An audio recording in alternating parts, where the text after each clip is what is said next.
Hi guys, Jeff here from TAP with a really interesting job we got in the workshop today.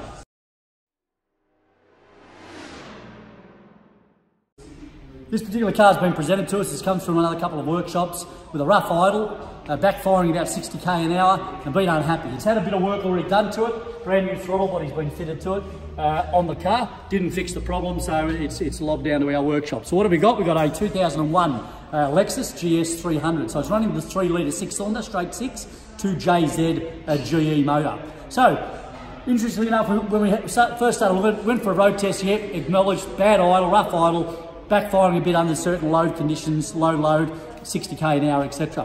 When we scanned the vehicle, no fault codes, so no engine fault codes in the system at all, interestingly. Then we have to start looking at some data. Now the first thing we did was have a look at some data, and I've got a capture of it here, is when we first looked at the data on the short-term and long-term fuel trims. You can see here, all up in the 19.5. So when we started looking at it in video here, etc. Short-term was high, but long-term fuel trim on both bank 1 and 2 were running at plus 19.5, the maximum they could be at. So that's telling us we've got a car running lean, we're adding fuel to it, and we want to know why that is, so we do some testing. So first thing we do is to make sure, if we think we've got a vacuum leak, is to take the car for a run under high acceleration, full load. We watch those fuel trims, and what we want to see there is that short-term fuel trim start to come down. If it starts to come down, it means we've got a vacuum leak, because under full load, full throttle, we're negating the actual vacuum. So if you start to see that come down, you're guaranteed it's going to be a vacuum leak. In this case, it didn't change. Both short and long term stayed at 19.5 or fluctuated very, very high. So we knew that it wasn't a vacuum leak per se.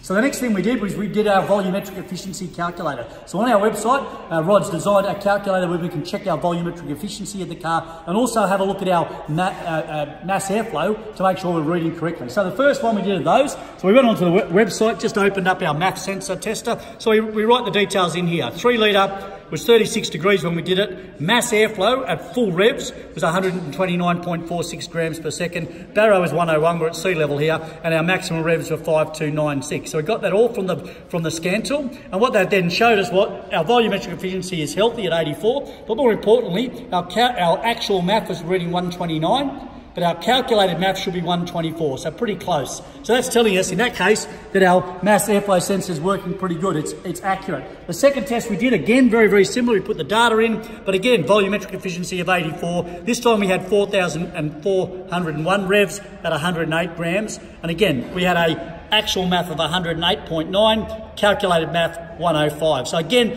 proved we've got a volumetrically efficient car under full acceleration, and I've got an accurate reading mass airflow sensor. So we can count off a few things that it wasn't going to be. Next up, we brought the car back and we wanted to smoke test the car. So even though we don't have a vacuum leak, which we've proved by action and reaction testing, we have still some other parts of the air tank system that aren't under vacuum. So if you have a look at the car here, we've got throttle body here, so this is our vacuum section, so that's going to be all under vacuum at idle.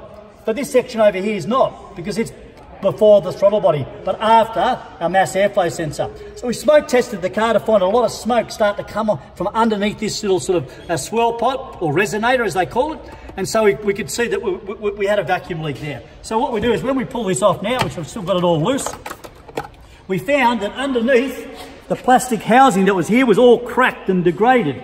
I've got parts of it here. You can see that we're in that system there, that we're in here, and they're all cracked and broken. This sits obviously directly above the exhaust pipe. So again, over time and heat, it caused this plastic to crack and eventually cause leaks. So we had pirate air entering the system after the mass airflow sensor. So here we got some reason now why we're running a lean car and why we have to put those fuel trims in. Interestingly enough, the wide open throttle test, which we did the volumetric efficiency, the mass airflow is really pretty accurate.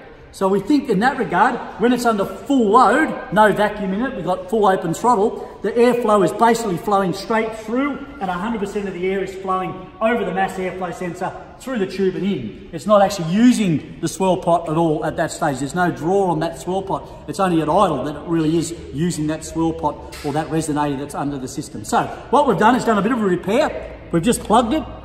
There's a round hole there that goes into the actual thing. We've just plugged it to see if we're going to put this back on the car. We refitted it like this. We then start the car up again, and I'll show you the exact result straight away. of what happened.